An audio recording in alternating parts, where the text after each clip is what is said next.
तो बच्चों कक्षा सातवीं के गणित अध्याय 8 प्रश्न 8.1 का पहला क्वेश्चन हमारे सामने इसमें यहाँ पर क्या है कि निम्नलिखित परिमेय संख्याओं के बीच में 5 परिमेय संख्या लिखिए। ठीक, तो यहाँ पर जो है 4 ऑप्शन दिए गए और यहाँ पर जो है 2 संख्या दी गई है। ठीक, अभी दोनों संख्या परिमेय संख्या है एक तरीके से। ठीक, और इन दोनों संख्याओं के बीच में आपको 5 ऐसी परिमेय संख्या बतानी जो इन दोनों के बीच होती है। मतलब कि अगर मैं इन दोनों को संख्या रेखा बनाऊं, फॉर एग्जाम्पल मान के चलो अपने सामने यहाँ पर क्या है, ये संख्या रेखा है जिसको बीचों बीच यहाँ पर क्या होता है 0, इधर क्या होता है 1, इधर क्या होता है माइनस का 1 है ना, ऋणात्मक संख्या। ठीक, तो ये क्या है माइनस का 1 और ये 0, माइनस का 1 और 0। तो इस बीच में जो संख्या यहाँ पर आती है ना उसको बोलते हैं परिमित संख्या, है ना। और इन संख्याओं को आपको बताना है। वैसे तो बहुत सारी आती हैं और आपको सिर्फ 5 ही बताना है। ठीक, तो मैंने वैसे तो अपने इंट्रोडक्शन में बताया हुआ है किस तरह से कैसे परिमित संख्या कहलाती हैं, क्या होती है परिमित संख्या, कैसे बना सकते हैं, क्या लॉजिक है, हर चीज़ के बारे में बिल्कुल अच्छे से डिटेल से बताई हुई। ठीक, तो उम्मीद है अगर आप उसको पढ़ते हैं, उसको समझते हैं, तो आपको फिर यहाँ पर इस पूरे चैप्टर में कहीं कोई दिक्कत नहीं हुआ। ठीक, और ये चैप्टर आपको करना बहुत ही जरूरी है क्योंकि क्लास 9th में और 10th में भी इसका बहुत उपयोग होने वाला है भर भर के। ठीक, तो यहाँ पर आई बटन पे आप क्लिक करके उस वीडियो को आप उस चैप्टर को देख सकते हैं। ठीक, फिलहाल अभी हम बात करते हैं क्वेश्चन के अंदर कि हम किसको कैसे सॉल्व करेंगे और आपको मैं ये भी बताऊंगा किस तरीके से मैं इस चीज को कर रहा हूँ। ठीक, तो चलिए शुरू करते हैं। तो बच्चों सबसे पहला वाला ऑप्शन हमारे सामने जिसमें यहाँ पर क्या है माइनस का 1 और 0। ठीक, अब माइनस का 1 है और 0 है, क्या दोनों परिमेय संख्या है? नहीं है, तो इसके बटे में लगा दिया भाई, एक लगा सकते हैं तो लगा दिया। तो कहने की परिमेय संख्या तो वही होती है जिसके बटे में कुछ ना कुछ हो, मतलब ऊपर नीचे कुछ ना कुछ हो, पी अपॉन क्यू के रूप में हो। ठीक, तो पी अपॉन क्यू के रूप में उस तरीके के में यहाँ पर लिखा हुआ है। ठीक, अब नीचे वाले यहाँ पर क्या है सेम है, तो ऊपर इन दोनों में कोई अंतर है नहीं। अब मैं क्या करता हूँ नीचे वाले को बड़ा करता हूँ। ठीक, मान के चलो मैं इसको अगर मैं यहाँ पर 10 से गुणा कर दूँ तो ऊपर भी गुणा करना पड़ेगा, सिंपल सी बात है, करना तो पड़ेगा अगर मेरे को बराबर वही वाला भिन्न लेना है तो। ठीक, तो इस तरीके से मैं इसको क्या लिखता हूँ, यहाँ पर ऊपर जब गुणा हुआ 10 तो माइनस का 10 हो गया और नीचे 10 से कम 10 हो गया। ठीक, तो कहीं ना कहीं बात ये है कि -1/1 को मैं ऐसे लिखता हूँ -10/10। ठीक, ठीक है, वेरी गुड।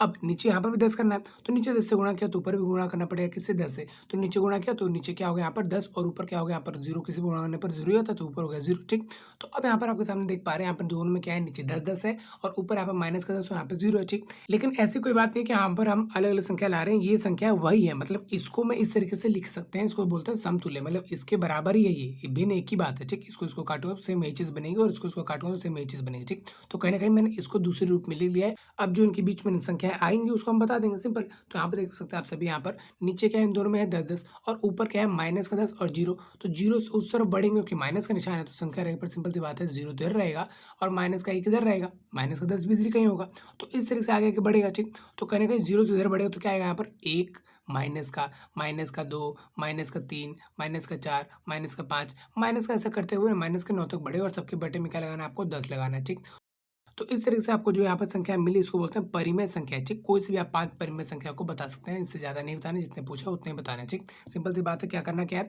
देखो परिमेय संख्या में बदल देना है, इनके बटे में 1 लगा देना, नहीं है तो कुछ भी नहीं तो बटे में 1 लगाया। ठीक, अब दोनों को क्या करना है सिंपल बनाना है, मतलब एक तरीके से दोनों को सेम बनाना है। अब देखो इसमें तो सेम था लेकिन फिर भी इन दोनों के बीच में ना ऊपर वाले में बीच में कोई गैप नहीं था। ठीक, तो हमने क्या किया भाई, इसको बराबर बड़े बड़े भिन्नों के रूप में, बड़े बड़े परिमेय संख्याओं के रूप में लिख दिया। तो अब हम देख पा रहे हैं ऊपर वाले में जो है गैप आ गया है, बस इसी गैप को बीच वाले संख्या यहाँ पर लिख दो और क्योंकि सबके बटे में यहाँ पर 10 है तो इन सबके बटे में भी क्या होगा 10, और इस तरह से आपको ये जो संख्याएं मिली हैं ये क्या बीच के परिमेय संख्याएं हैं। वैसे इसके अंदर जो है बहुत सारी परिमेय संख्याएं हो सकती है, अगर मान के चलो बोला जाता है कि इसके अंदर जो है 20 परिमेय संख्या बताओ, तो अभी आप देख पा रहे हैं 0 से लेकर 10 तक में तो कहीं ना कहीं 9 ही परिमेय संख्या है। ठीक, तो 20 करके देखो, मतलब क्या इसको और बड़ा करो, 5 से गुणा करो, 10 से गुणा करो, 20 से गुणा करो, बात एक ही है, नीचे सेम बनेगा, जितना बड़ा बनाओगे उतना ज्यादा अंतर आपको देखने को मिलेगा। ठीक, तो उम्मीद है बात को आप क्वेश्चन समझ में आ गया होगा। अब आगे करते हैं पॉइंट्स को। तो बच्चों अब इसके क्वेश्चन का दूसरा पार्ट हमारे सामने है जिसमें यहाँ पर क्या है माइनस का 2 और माइनस का 1। तो सिंपल सी बात है, माइनस का 2 और माइनस का 1 को सबसे पहले भिन्न बनाओ, है ना, परिमेय संख्या बनाओ, तो उसके बटे में 1 लगा सकते हैं, लगा दिया। ठीक, अब नीचे वाले तो सेम है लेकिन ऊपर वाले में अंतर है नहीं। ठीक, तो नीचे वाले को बड़ा कर देते हैं, 10 से गुणा करो चाहे 20 से करो, आपकी मर्जी किसी से गुणा करो। ठीक, फिलहाल मैं 10 से गुणा करता हूँ, बड़ा ईजी है, आसान से हो जाएगा। ठीक, तो नीचे करूंगा 10 से गुणा तो ऊपर गुणा करना पड़ेगा ताकि इस भिन्न को भिन्न ही बनाए वही सेम चीज रहे। ठीक, ऐसे नहीं करना कि नीचे गुणा कर दिया और ऊपर गुणा नहीं किया। ठीक, तो अभी क्या हो जाएगा, यहाँ पर ऊपर जब गुणा हुआ तो ऊपर हो गया माइनस का 20 और नीचे क्या हो गया 10 से कम 10। ठीक, तो कहीं ना कहीं मैंने माइनस के 2 को माइनस के 2/1 के रूप में लिख दिया और माइनस के 2/1 को मैंने इस रूप में लिख दिया। ठीक, सेम इस तरह को यहाँ पर हम क्या करेंगे 10 से गुणा करेंगे, ऊपर भी नीचे जरूर नहीं, यहाँ पर 10 से आप गुणा करो चाहे किसी गुणा करो, लेकिन बात यह है कि भाई नीचे वाले दोनों तरफ सेम हो। यहाँ पे अगर 4 से गुणा करना पड़ा तो 4 से गुणा करो, कोई दिक्कत नहीं है। ठीक, तो नीचे यहाँ पर क्या हो गया माइनस का ऊपर हो गया 10 और नीचे क्या हो गया यहाँ पर 10। ठीक, तो अब आप देख पा रहे हैं यहाँ पर माइनस के 10 के बाद क्या आएगा माइनस का 11, माइनस का 12, माइनस का 13, माइनस का 14, माइनस का 15, ये सब इधर आएगा। मतलब यहाँ पे जगह नहीं था तो मैंने यहाँ पे लिखा नहीं, बट आप समझ जाना। और इन सब के बीच में बटे में क्या आएगा यहाँ पर 10, क्योंकि इसके बटे में 10, इसके बटे में 10, तो इन सब के बटे में भी क्या आएगा यहाँ पर 10। ठीक, तो इस तरीके से कहीं ना कहीं आपने इन संख्याओं के बारे में जान लिया है, बता दिया कि 1 2 3 4 5 5 संख्या बता रही थी, 5 संख्या आपने जो है बता दिया। हाँ, तरीका आप ठीक से बता देना, दिखा देना कैसे बताया आपने, बट फिलहाल निकलेगा तो ऐसे ही। अगला क्वेश्चन अपने सामने जहाँ पर पहले से भिन्न दिया हुआ है, ठीक है, तो कोई दिक्कत नहीं है। माइनस का 4 बटे में 5 दिया हुआ है, और क्या दिया हुआ है यहाँ पर माइनस का 2 बटे में 3। तो मैंने क्या कहा था आपको बनाना पहले सेम, उसके बाद देखेंगे गैप है या नहीं है, जो भी है। ठीक, तो यहाँ पर देखो क्या है, यहाँ पर 5 है, यहाँ पर 3 है, क्या करेंगे काट सकते हैं नहीं, घटा कर सकते हैं नहीं, तो ऐसा करते हैं इसको मैं गुणा कर देता हूँ 3 से, तो यहाँ पर क्या हो जाएगा नीचे 3 बचे 15। ठीक, और इसको 15 बना सकता हूँ, है ना, तो इसको मैं गुणा करूँगा अगर 5 तो क्या हो जाएगा यहाँ पर 15। ठीक, तो इस तरह से यहाँ पर नीचे सेम बन जाएगा। ठीक है, ध्यान हो तो मैंने आपको कहा था नीचे गुणा करते हैं तो ऊपर गुणा करना पड़ेगा, तो ऊपर भी गुणा करेंगे तो यहाँ पर कितना है 4 के 12, हालांकि माइनस का आएगा, सिंपल सी बात है, यहाँ पर माइनस होता तो कटता, अगर माइनस है तो यहाँ पर माइनस उतरेगा। ठीक है, वेरी गुड। और यहाँ पर क्या हो जाएगा, यहाँ पर 5 से गुणा होगा, नीचे जिससे हुआ उससे होगा, सिंपल, तो 5 दूनी 10, माइनस का 10 हो गया। ठीक, तो कहीं ना कहीं यहाँ पर आ चुका है माइनस का 12 बटे में 15, और यहाँ पर कितना आ चुका है माइनस का 10 बटे में 15। ठीक, अब मैं देखूँ तो इसके बाद क्या आता है, माइनस का 10 के बाद माइनस का 11, है ना, गिनती उस हिसाब से चलो। ठीक, तो यहाँ पर यही एक बीच में बचा, उसके बाद तो ये आ जा रहा है। ठीक, तो कहीं ना कहीं हमको चाहिए कितना, बस 5 संख्या चाहिए, आपने सामने मिल कितनी रही है, 1 मिल रही है। तो दिक्कत वाली बात है, हम ऐसा करते हैं कि इसको 10 से गुणा करता हूँ, नीचे भी ऊपर भी। ठीक, देखो 5 से भी गुणा कर सकते हो, 2 से गुणा करते हो, कोई दिक्कत वाली बात नहीं है, तो लेकिन मैं यहाँ पर जो है 10 से गुणा करूँ, क्योंकि बहुत करना आसान है। ठीक, तो ऊपर भी 10 से गुणा कर दूंगा और नीचे भी 10 से गुणा कर दूंगा, इधर भी 10 से गुणा कर दूंगा और इधर गुणा कर दूंगा 10 से, क्योंकि इधर क्या हो जाएगा नीचे 10 से गुणा करने पर 150।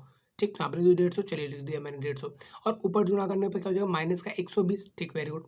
इधर मैं इसको इससे गुणा करूँ तो यहाँ पर कितना आएगा 10 दाम में 100। ठीक, और माइनस रहेगा सेम टू सेम, और यहाँ पर 15 को 10 से गुणा किया तो कितना हो गया 150 हो गया। ठीक, तो कहीं ना कहीं सेम सेम अभी भी है, और बड़ी बड़ी संख्या है, तो अब ऊपर वाले के बीच में गैप बहुत सारा है, तो वही अब इनके बीच का गैप बता सकता हूँ। अच्छा, इनके बीच की संख्या तो बहुत सारी है, तो मैं कोई से भी 5 आपको बता सकता हूँ। ठीक, माइनस का 100 है और ये माइनस का 120 है, तो माइनस का 101 बटे 150, है ना, माइनस का 102 बटे 150, इस तरीके से जो है बहुत सारी संख्या हो सकती है। माइनस का 103 बटे में 150, माइनस का 104 बटे में 150, माइनस का 105 बटे में 150, 150। ठीक, तो कुछ इस तरह से यहाँ पर जो है इन दोनों के बीच में बहुत सारी संख्या आ सकते हैं। आप ऊपर वाली संख्या लिख दोगे और उनके बट लगा दोगे कितना 150। ठीक, तो ये रही एक संख्या, एक रही ये संख्या, ये संख्या और ये संख्या और ये संख्या। ठीक, तो आप ऐसे नहीं करोगे, ऐसे कुछ भांड दो, है ना, आप बिल्कुल ठीक से लिखोगे, मैंने आपको समझाने के लिए ऐसा लिखा हुआ है ताकि आप समझ में आ जाए। ठीक, हालांकि मैं अभी आगे से इसको जो है थोड़ा ठीक से लिखूंगा। ठीक, तो बच्चे अब इस क्वेश्चन का आखिरी पार्ट हमारे सामने है, जिसमें यहाँ पर क्या है, एक माइनस वाली संख्या है और एक माइनस वाली संख्या नहीं, तो कोई दिक्कत नहीं, इसमें भी कोई अपने को दिक्कत है नहीं। ठीक, तो माइनस रहेगा यहाँ पर 1 बटे में 2, सेम टू सेम, यहाँ पर क्या रहेगा यहाँ पर 2 बटे में 3। ठीक है, तो नीचे वाला तो सेम है नहीं, आओ करते हैं सेम, तो इसको करूँगा 3 से गुणा तो आ जाएगा नीचे 6, और इसको करूँगा 2 से गुणा तो आ जाएगा यहाँ पर 6, और भी कुछ भी बन सकता है, यहाँ पर 230 भी बन सकता था सेम सेम, लेकिन मैं यहाँ पर जो है 6 बनाने की कोशिश की। ठीक, तो ऊपर गुणा करूँगा 3 से। ठीक, 3 एकम 3 रहेगा माइनस सेम टू सेम, तो मैंने इसको जो है इस रूप में बदल दिया। ठीक, भिन्न सेम है। ठीक है, तो यहाँ पर नीचे 2 से गुणा तो ऊपर 2 से गुणा होगा, 2 दूनी हो जाएगा यहाँ पर 4। ठीक, तो माइनस का 3 बटे में 6 और 4 बटे में 6 के बीच में संख्याएं मिल जाएंगी 5, मुझे ऐसा लगता है, आओ करके देखता हूँ। -3 के बाद इस तरफ बढ़ेंगे, है ना, संख्या रेखा कैसे बनती है ऐसे। ठीक, तो 0 यहाँ पर है, माइनस का सॉरी 1 यहाँ पर, 2 यहाँ पर, 3 यहाँ पर, इस तरह से, और यहाँ पर करेगा माइनस का 1, माइनस का 2, तो कहीं ना कहीं माइनस का 3 इस तरफ कहीं होगा, तो हम इस तरफ बढ़ेंगे, मतलब उसको कम करते हुए 0 करेंगे, फिर आगे बढ़ेंगे। ठीक, इस तरह से यहाँ पर, तो उम्मीद आप बात समझ पा रहे हो, और इस तरह से मैं आगे बढ़ूंगा। यहाँ पर क्या हो जाएगा, इन दोनों के बीच में क्या हो जाएगा अपने सामने, तो इस और इसके बीच में अपने सामने होगा यहाँ पर क्या, माइनस का 3 बटे में 6 है, तो माइनस का 2 बटे में 6, माइनस का 1 बटे में 6, 0 बटे में 6 और 1 बटे में 6, 2 बटे में 6, अब कितना चाहिए, इतने चाहिए, 5 ही चाहिए, तो 1 2 3 4 5। ठीक, 2 बटे में 6 के बाद 3 बटे में 6, उसके बाद आता है ये 4 बटे में 6। ठीक, तो इस तरह से इन संख्याओं के बीच में मैंने जो है 5 संख्या बता दी। ठीक, जरूरत पड़ेगा तो इन दोनों को छोटे वाले जो यहाँ पर जो नीचे 6 है ना, इनको मैं 60 भी बनाऊंगा, 160 भी बनाऊंगा अगर जरूरत पड़ेगा तो। ठीक, कोई भी 5 संख्या बता सकते, 5 संख्या ही बतानी है, 10 15 नहीं, या सारी नहीं बतानी। ठीक, तो उम्मीद है बात आप समझ आ गई हो किससे यहाँ पर क्या करना है, लेकिन अगर आपको इस चैप्टर को और अच्छे से जाना हो तो आप इंट्रोडक्शन वीडियो देखो, उसमें सारी चीज़ें डिटेल से बताएंगे। ठीक, अगला क्वेश्चन वीडियो भी आपको डिस्प्ले मिल जाएगा। इस वीडियो में फिलहाल इतना ही था। अगर क्वेश्चन समझ में आए तो वीडियो कर सकते हैं लाइक, कोई डाउट तो आप कमेंट कर सकते हैं। मिलता है किसी और वीडियो में, तब तक के लिए जय हिंद।